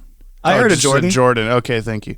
And of course, I was like, what the hell, man? Of course, all the awesome sauce listeners of this Yoppie community of ours, you're all the absolute best. Don't you ever forget that. We made it, baby. The big 100. It's so wild how far this podcast has come. And after, has it really? I think we're about the same as when we started. After all this time, it's still the wonderfully messy maelstrom of dumbassery and ridiculousness that it was from the start. You'd think that by now James and Brian would have doing this down pat, but no. And yet that's strangely reassuring that they still have no idea what they're doing 100 episodes later. It's true. It's the best kind of bait and switch, if you ask me. No lie, I tried getting a friend into listening to the podcast, and he said that trying to listen to a few episodes, he couldn't take any more of it. Oh, no. I texted him asking why, and this was what he said in his own words. I thought this was supposed to be about Batman, but there's too many obnoxious sound effects tangents that have absolutely nothing to do with the episode they're supposed to be talking about, and they latch onto the most random parts and details. It clearly has no effort put into it. There's no focus to anything, and on top of that all, the hosts are annoying and shout way too much, especially the one that laughs a lot. I don't know how you like listening to this, but it's your thing, so whatever. So whatever, it's just not for me. I don't know if I want to be friends with this person anymore. A lot of what he said he hated is exactly why it works so well, and if people can't handle that, then that's their problem. I, for one, am that proud. guy definitely shouldn't listen to this episode, because now I'm the one who laughs a lot. I, for one, am proud of what has been built from this podcast, especially the community that has been cultivated as it's been going on, and if we're not someone's cup of tea, then clearly they're not worth serving it to. Interesting. I'm a Yoppie dude, you're a Yoppie dude, we are Yoppie dudes, regardless of individual identity, ideology, and so on. And to quote our favorite talking fruit, that is okay. Until next week, big ol' whoosh, I just flew away. Hey, that's great. Mark, thank you. Mark, you need some better friends, buddy. I don't like listening to this chaos that brings so many people joy. I was like, I'm reading the Friends review, and I'm like, wait, do I keep reading this? This is pretty, like, this is getting harsh. mean. This is bad, yeah. But it's like, we do all those things. things. Yeah, it's true. And it's funny like they're right. They just don't understand they're all good things. Oh, I hope so. Jesus. Wow, that's Jamie. That's a terrible note to go out on. Why would you do that? It's Mark. It's Mark's fault. Next week's episode, Brian. Yes, Jamie. I'm very excited about this, Brian. Oh, are you? The next 2 episodes that we're going to watch aired on the same day, one right after another. They're aired on the same day as this episode we just watched. There were 3 episodes back to back. Why didn't we watch them all today? Because I'm choosing not to do it that way unless it's a special occasion, because that's a lot of shit to do. That's a fucking long-ass episode or a lot to watch or whatever. That's fair. You wouldn't remember the Flash episode by the 3rd episode. That's true. There you go. That's why. And so the next 2 episodes that aired are our very first edition of the Kids WB programming block, The New Batman/Superman Adventures. And the next episode we're watching is the first episode of The New Batman Adventures on Kids WB. Okay. It is called Holiday Nights with a K, as in Holiday Nights. What do you think this episode is about, Brian? Batman Saves Christmas. Perfect. I guess Jack Ryder needs to get fed up with all the aliens and go home for a bit. He's got to have an excuse to go home. Yeah, you got to start switching cities every once in a while now. Yeah, maybe it's just Jack Ryder like watching the news report, or it's just keeps giving you a recap on what he just watched. On the I just watched the news, and I guess this is what happened. Summer gave me a call. Yeah. Oh, that's right. Summer could be stationed in one city. Yeah. That's true. I do. We do have 2 anchors. Oh. So. Are you excited for more Batman, Brian? Yeah, I am excited for more Batman. I'm. It's been cool getting to know Superman, but I'm ready for a little bit more of that dark and grit. I didn't realize it was this quick into Superman that we switched back to, like, there's only like 11 or 12 episodes we've watched or something, and we're immediately back into Batman. Like, we're finally overlapping shows. We've got the new Batman show coming in. Whoa. It's good. It's good. This is crazy. I know, it's so crazy to you at all. I'm so crazy. I'm just crazy. You're just crazy. The one that laughs a lot. Yeah, that's you. Mark, you're going to get that guy to come to the live event on March 9th, right? For sure. I feel like I just really want to give him... crossed. Don't like this. Why did you bring me here? Jordan, are you able to come out to the podcast in the night? I don't yet have planned hotel or plane tickets or anything, but I hope to do it. Oh man, I hope to be there. That would be. If you're not stellar. there, then we don't like you anymore. Don't listen to him, Jordan. Don't listen. Before I even got the full sentence out, Brian, don't listen. This is what James does. Also, Jordan, I should warn you that James doesn't say goodbye. He just ends the Zoom call. It's nothing personal. This is just his process. We live in it. Thanks for listening to the podcast, everybody that's listening to this. And we'll see you later. And Jordan, thank you for being here. Yeah, this has been Jordan. Absolutely awesome. Thank you for having me. Can you actually plug your podcast? Yeah, tell us things. It gets referenced at the end of every single voice message I send in. It's the Fandom Optimists, and it's at Fandom Optimists on Twitter and Instagram. It's a relatively low-effort podcast compared to everything else that I'm on, because I go on a lot of other people's podcasts. No. According to this, it's this is the worst, most low effort. This clearly has no effort put into it. I pride myself on my show being almost entirely unedited, unless there's like a bathroom break or something. We're not cutting your bathroom break, by the way. It's good. That's very good. No, I think it's great. Like, don't sell yourself short. Like, it's a really good conversation, yes. And where I think Jamie and my this podcast can be very, I don't know, disjointed, but I think that's in the nature of it. Bad, according to Mark Aquino's friends.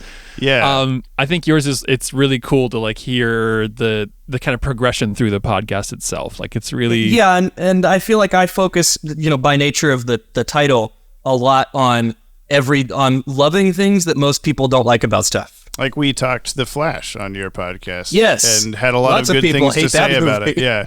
We had lots of positivity about it, trying to focus on the good. Yeah. And now that the actor strikes are over and everything, I'll need to be having you on for some animated DC movies and all kinds of stuff. Get Brian on for the 2 things that he's watched. Brian, let me know. Yeah, let me know if there's anything that Not Catch Me If You Can. Yeah, let me know if there's anything that you want to talk about that you like that typically people don't like or something like that. Oh, Jamie, you'd know better than I would. I'll think of something, I'm sure.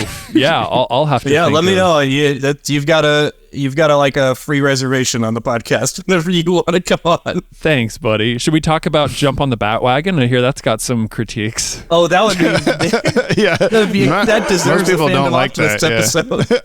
Most people hate that. Yeah.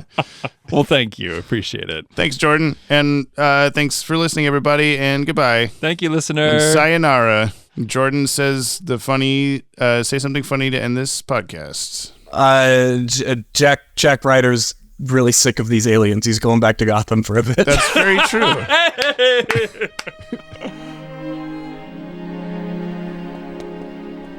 Martin's gonna have to be a real wizard to get out of there this time. You know, Flash, this morning I thought you were just a hyperactive jerk. But you're okay. Give me 5. Oh! Too slow. Hey, we never did settle who's the fastest man alive. No, we never did.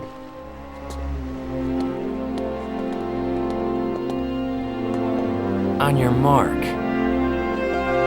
Get set. Go!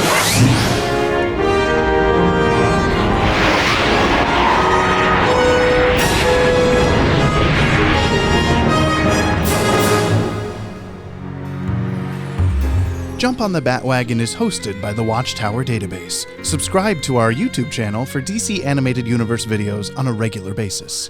This podcast is edited and produced by yours truly, James Strecker. Musical themes by Kimmy, Cooney Phoenix, Viltsu, Eric LeBeau, Jordan Blumen, my mother, and of course, my smooth co-host, Brian, Brother Broderick Meneely. To buy us a Yoppie beverage and hear your name read in a future episode, or to nab yourself a Yoppie Dude t-shirt, please visit the links in today's show notes. Thank you for supporting the show. You can hear more on today's DCAU episode by checking out our friends over on the DCAU Review and Tim Talk podcasts. Please leave us a 5-star review on your app of choice. You'll damn well hear it read on the show. If you'd like to reach out to us like the fire hand at the end of The Cat and the Claw Part 2, you can email batwagonpod@gmail.com or leave a comment on the Podtower. New episodes of Jump on the Bat-Wagon are released Fridays on all your favorite podcast feeds and watchtowerdatabase.com. And we'll see you next episode, same PP time, same poo-poo channel.